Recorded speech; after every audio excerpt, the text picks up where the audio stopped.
বিসমিল্লাহির রহমানির রহিম। প্রিয় সপ্তম শ্রেণীর শিক্ষার্থীবৃন্দ, আশা করি সবাই ভালো আছো।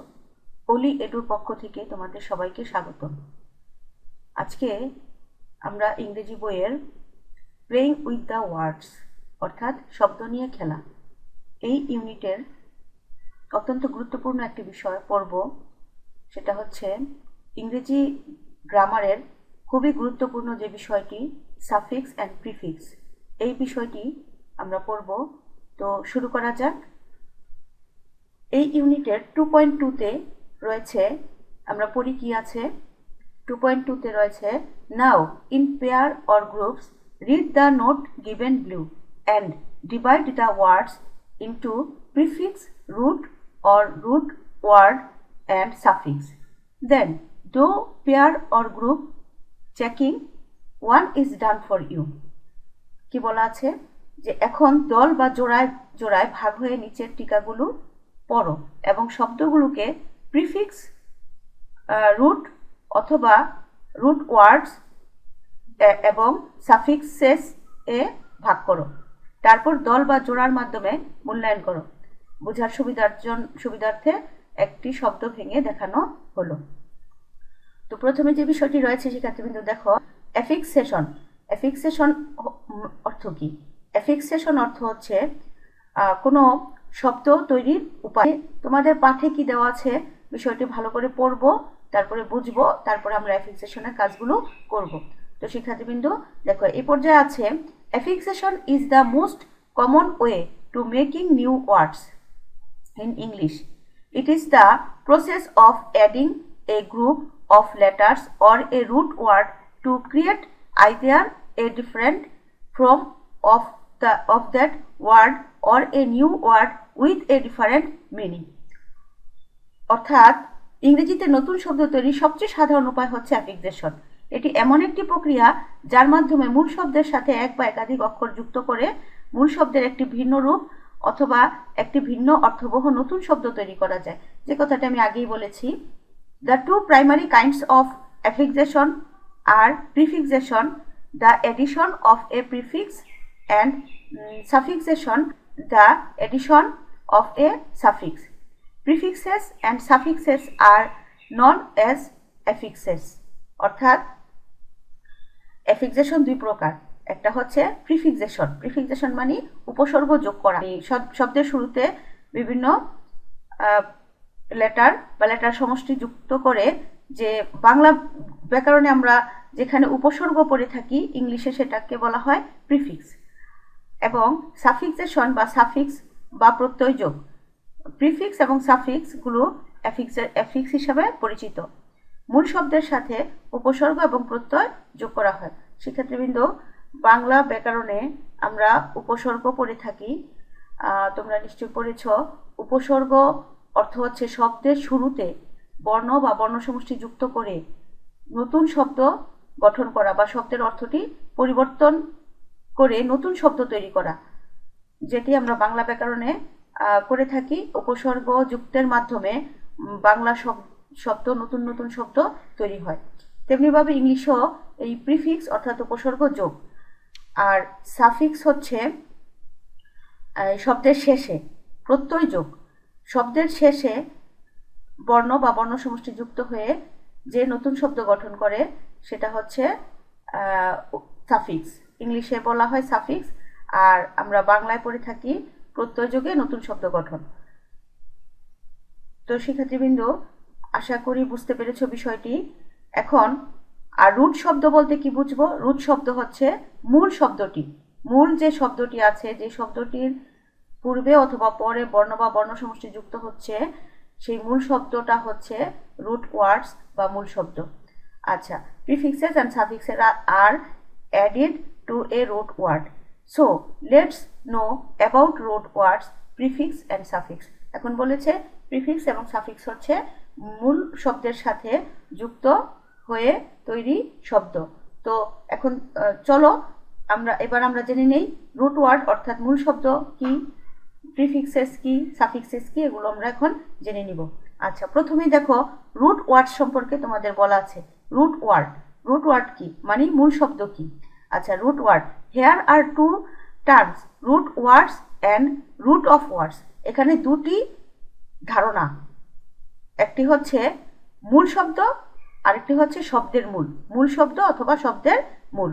আচ্ছা, প্রথমেই root word. A root word is the most basic meaningful part of a word. It can stand on its own as a complete word. If you remove all the prefixes and suffixes, you will get the root word. For example, friendly and unfriendly. Here, the friendly is the root word and it is by itself a meaningful word. অর্থাৎ মূল শব্দ একটি শব্দের সবচেয়ে মৌলিক বা অর্থপূর্ণ অংশ। মূল শব্দটি হচ্ছে একটি শব্দের মৌলিক অংশ। এটি একটি সম্পূর্ণ শব্দ হিসাবে ব্যবহার হতে পারে। উপসর্গ এবং প্রত্যয় সরিয়ে মূল শব্দটি আমরা পেতে পারি, মূল শব্দটি পাওয়া যায়। যেমন এখানে উদাহরণ দিয়েছে ফ্রেন্ডলি। এখানে ফ্রেন্ডলি, দেখো ফ্রেন্ডলি এবং আনফ্রেন্ডলি, এখানে হলো মূল শব্দ। আর ফ্রেন্ডের নিজেরও একটি অর্থপূর্ণ, ফ্রেন্ড হচ্ছে নিজেই একটি অর্থপূর্ণ শব্দ, তাই না? আমরা মূল শব্দ বা রুট ওয়ার্ড বুঝলাম। এবার ওয়ার্ড অফ রুট যেটা, সেটা আমরা বুঝবো। A word on the other hand does not usually have a complete word of its on.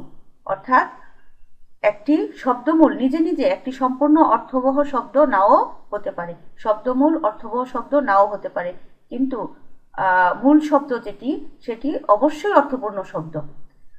শিক্ষার্থীবৃন্দ, আশা করি বুঝতে পারছো দুটোর মধ্যে পার্থক্য কি। For example, permit, here per is prefix and mit is root word. দেখো এখানে যে পারমিট ওয়ার্ডটি রয়েছে, এখানে পার হচ্ছে প্রিফিক্স আর মিট হচ্ছে রুট ওয়ার্ড। তাহলে mit is not a complete word. এই মিটের আলাদা কোনো, মানে শুধু মিটের কিন্তু আলাদা কোনো অর্থ হয় না, অর্থাৎ আলাদা অর্থবহ শব্দ হচ্ছে না। তাহলে এখানে বলছে mit is not complete word as it does not have any meaning. এই মিটের আলাদা কোনো অর্থ নেই, যেটি আমি বলেছি। তাহলে শিক্ষার্থী কিন্তু এখানে আমরা অনেকগুলো বিষয় জানতে পারলাম।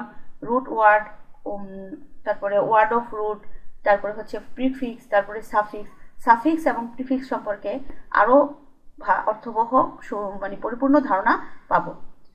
আচ্ছা, তাহলে 9 নম্বর পৃষ্ঠাটি হয়ে গেল। এবার 10 নম্বর পেজ 10 আমরা কি আছে পড়ি। দেখো প্রিফিক্স, প্রথমে আছে প্রিফিক্স সম্পর্কে বলা আছে।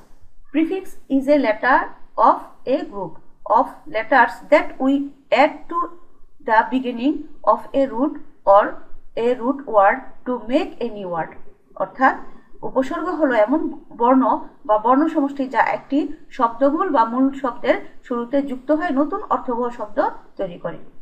তারপরে দেখো, for example, notice the word prefix.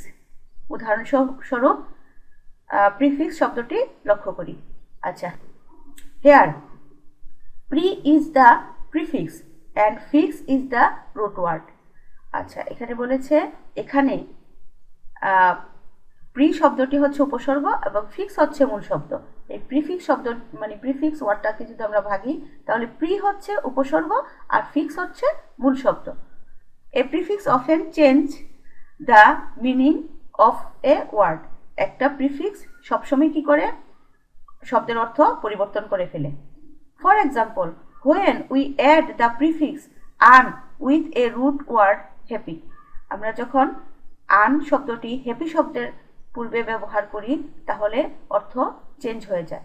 সেটি বলেছে, it changes its meaning and become unhappy, which is the opposite of happy.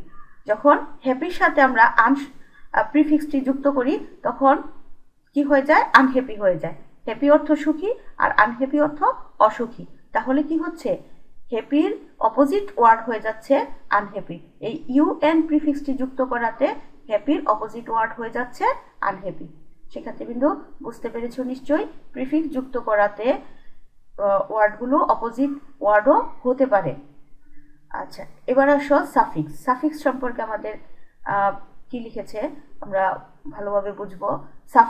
Suffix is also a letter of group of letters that we add after a root or or a root word to make a new word. আচ্ছা, suffix ও বর্ণ বা বর্ণের সমষ্টি হতে পারে, letter হতে পারে, group of letter হতে পারে, মানে বর্ণ বা বর্ণ সমষ্টি হতে পারে, যা শব্দমূল বা মূল শব্দের পরে বসে নতুন অর্থবহ শব্দ তৈরি করে।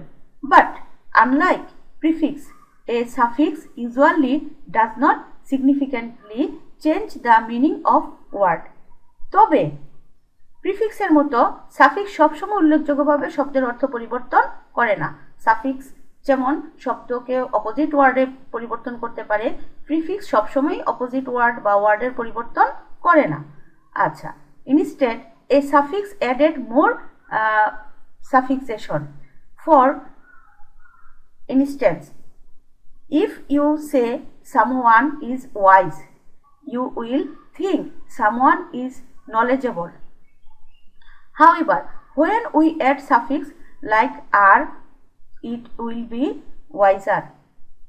Still, I the word means the knowledge of a person. এখানে বলেছে যেমন একটি ওয়ার্ডের কথা বলেছে ওয়াইজ। ওয়াইজ হচ্ছে আমার মূল শব্দ। আচ্ছা, ওয়াইজ দ্বারা আমরা কি বুঝি? ওয়াইজ দ্বারা আমরা বুঝতে পারি যে নলেজেবল অর্থাৎ জ্ঞানী। ওয়াইজ অর্থ জ্ঞানী। ওয়াইজ শব্দ দিয়ে আমরা বুঝতে পারি যে নলেজেবল বা জ্ঞানী বলে ধরে নেওয়া হয়। ওয়াইজের শব্দটির সাথে যখন আমরা আর প্রত্যয়টি যুক্ত করব তখন হয়ে যাবে ওয়াইজার, ওয়ার্ডটি হয়ে যাবে ওয়াইজার। এই নতুন শব্দের অর্থও কিন্তু নলেজেবলই, ওয়াইজার অর্থও কিন্তু নলেজেবলই, অর্থটা একই থাকছে। নলেজেবল ব্যক্তি যিনি অন্য একজনের তুলনায় অপেক্ষাকৃত অধিক জ্ঞানী বা নলেজেবল। আচ্ছা, তাহলে আমরা এক্ষেত্রে দেখলাম যে সাফিক্স যুক্ত হলে শব্দের সাথে সেটার অর্থ পরিবর্তন নাও হতে পারে। আচ্ছা, পরের অংশটা আমরা পড়ে দেখি কি আছে। Sometimes we use a suffix to make a word plural, which just means that here is more than one of something. আচ্ছা, কখনো কখনো শব্দ বহুবচন করতে সাফিক্স ব্যবহার করে থাকি। শব্দকে বহুবচন করা হয় এস বা এস যুক্ত করে। ইংলিশে যখন শব্দকে প্লুরাল নাম্বার করা হয় তখন আমরা সাধারণত এস বা এস যুক্ত করি। এই এস বা এসও কিন্তু কি সাফিক্স, তাই না? আচ্ছা, তাহলে দেখো এখানে উদাহরণ সহ আমরা উদাহরণ পড়ি। The most popular suffix are S by S, we use them to make a word plural. জনপ্রিয় অনেক ব্যবহৃত বা বহুল ব্যবহৃত প্লুরাল নাম্বারের জন্য আমরা শব্দের শেষে এস বাই এস যুক্ত করে থাকি এবং যা কিনা কি করে শব্দটিকে প্লুরাল বোঝাতে বা বহুবচন বোঝাতে ব্যবহৃত হয়ে থাকে। For instance, if you say suffix, it means only one, but if you add the suffixes, then it means more than one suffix. কিছু শব্দে একটি উপসর্গ, একটি শব্দমূল বা একটি মূল শব্দ বা একটি প্রত্যয় থাকে, অর্থাৎ অল ইন ওয়ান। যেমন এখানে বাংলায় তোমাদেরকে বুঝিয়েছে, যেমন আনঅ্যাকসেপ্টেবল। এখানে আন হলো উপসর্গ, অ্যাকসেপ্ট হলো মূল শব্দ এবং এবল হলো প্রত্যয়। সুতরাং প্রিফিক্স এবং সাফিক্স যোগ করে মূল শব্দ রুট ওয়ার্ড এর ভিন্ন অর্থ সহ একটি ভিন্ন রূপ পাওয়া যায়। পরিশেষে অনেক সময় অনেক শব্দ আমাদের কাছে দীর্ঘ এবং কঠিন বলে মনে হতে পারে, কিন্তু রুট ওয়ার্ড এবং অ্যাফিক্সেস বুঝতে পারলে সেই নতুন শব্দগুলোরও অর্থ সহজে বুঝতে পারবে। তো শিক্ষার্থীবৃন্দ, আশা করি বুঝতে পেরেছ সাফিক্স এবং প্রিফিক্স কোথায় কখন কিভাবে ব্যবহৃত হয়, এবং এখানে আমরা মূল শব্দমূল সম্পর্কেও স্পষ্ট একটা ধারণা পেলাম। তো পরবর্তীতে আমরা দেখি কি আছে। পরবর্তীতে দেখো ফাইনালি কি বলেছে। Finally it seems that word can be long and different at times, but if you understand root word and suffix, it will help you to get the meaning of those word easily. সবশেষে বলা আছে যে পরিশেষে বলা আছে যে অনেক শব্দ আমাদের কাছে দীর্ঘ এবং কঠিন বলে মনে হতে পারে, কিন্তু রুট ওয়ার্ড এবং অ্যাফিক্সেস বুঝতে পারলে সেই নতুন শব্দগুলোর অর্থ সহজে বুঝতে পারবে। শিক্ষার্থী, কিন্তু একটা অ্যাক্টিভিটিস তোমাদের জন্য আছে। এখানে একটা activities, divide the word into prefix, root or root word and suffixes এখানে বলা আছে এই যে কিছু শব্দ দেওয়া আছে একটা টেবিলে, একটা ছকে। আচ্ছা, এখানে বলেছে কিছু শব্দ দেওয়া আছে, সেই শব্দগুলোর প্রিফিক্স, রুট অথবা রুট ওয়ার্ড, মূল শব্দ এবং মূল শব্দমূল অথবা সাফিক্সে ভাগ করে আমাদের এই ছকটি পূরণ করতে হবে। সেক্ষেত্রে কিন্তু এখানে যে ওয়ার্ডগুলো দেওয়া আছে দেখো একে একে আমরা পড়ি। ডিসলাইক, স্পিরিটলেস, আনফ্রেন্ডলি, তারপরে হচ্ছে আনহ্যাপি, আনসাপোর্টিভ, তারপরে হচ্ছে আনকমফোর্টেবল, তারপরে ডিসএগ্রি। তো এই শব্দগুলো আমরা এই ছকটা বুঝে পূরণ করি, তো লিখে পূরণ করি। আমরা এই শব্দগুলো ছকটা লিখে পূরণ করব। আচ্ছা, ডিসলাইক করে দেওয়া আছে। ডিসলাইক, এখানে প্রিফিক্স আছে, এখানে এই যে লাইক, লাইকের পূর্বে ডিস, তাহলে প্রিফিক্স হচ্ছে ডিস আর রুট ওয়ার্ড হচ্ছে রুট অথবা রুট ওয়ার্ড হচ্ছে লাইক, এবং এখানে কোনো সাফিক্স নেই, তাই নো সাফিক্স। তারপরে হচ্ছে স্পিরিটলেস। স্পিরিটলেসে এখানে দেখো কোনো প্রিফিক্স নেই, কোনো প্রিফিক্স নেই, তাই আমরা লিখে দিব নো প্রিফিক্স। এখানে মূল মানে রুট ওয়ার্ড হচ্ছে স্পিরিট এবং লেস হচ্ছে সাফিক্স। তারপরে আছে আনফ্রেন্ডলি। আনফ্রেন্ডলিতে আন হচ্ছে প্রিফিক্স, ফ্রেন্ড হচ্ছে রুট অথবা রুট ওয়ার্ড এবং সাফিক্স হচ্ছে লি, LY লি, এখানে হচ্ছে সাফিক্স। তারপরে আনহ্যাপি। আনহ্যাপি এটা আমরা সহজে বুঝতে পারছি, এখানে আন হচ্ছে প্রিফিক্স এবং হ্যাপি হচ্ছে রুট ওয়ার্ড, আর এখানে কোনো সাফিক্স নেই। তারপরে হচ্ছে আনসাপোর্টিভ। এখানেও যথারীতি আন হচ্ছে প্রিফিক্স এবং সাপোর্টিভ হচ্ছে রুট ওয়ার্ড, এখানেও কোনো সাফিক্স নেই, তাহলে নো সাফিক্স। আনকমফোর্টেবল, শিক্ষার্থীবৃন্দ এই ওয়ার্ডটিতে সাফিক্স এবং প্রিফিক্স দুটোই আছে। আন হচ্ছে প্রিফিক্স এবং কমফোর্ট হচ্ছে আন হচ্ছে প্রিফিক্স এবং কমফোর্ট হচ্ছে রুট ওয়ার্ড, এবং এবল, এবল হচ্ছে সাফিক্স। তারপরে হচ্ছে ডিসএগ্রি। ডিসএগ্রি আমরা বুঝতে পারছি, ডিস হচ্ছে প্রিফিক্স, এগ্রি হচ্ছে রুট ওয়ার্ড এবং এখানে কোনো সাফিক্স নেই, তাই নো সাফিক্স। শিক্ষার্থীবৃন্দ আশা করি বুঝতে পেরেছ। লিসেনটি পড়ে ফেললাম, আমরা মন দিয়ে পড়বে এবং বুঝে খাতায় লিখে প্র্যাকটিস করবে। তো আজ এ পর্যন্তই, সবাই ভালো থাকবে। ভিডিওটি ভালো লাগলে অবশ্যই লাইক, কমেন্ট, শেয়ার করবে এবং চ্যানেলটিকে সাবস্ক্রাইব করবে, সবার কাছে অনুরোধ। তো আজ এ পর্যন্তই। কোথাও যদি বুঝতে না পারো শিক্ষার্থীবৃন্দ, তাহলে তোমরা একটু টেনে টেনে ভিডিওটি পিছন থেকে দেখবে, তাহলে আশা করি বুঝতে পারবে। তো ধন্যবাদ সবাইকে, সবাই ভালো থেকো, সবার জন্য শুভকামনা। আল্লাহ হাফেজ।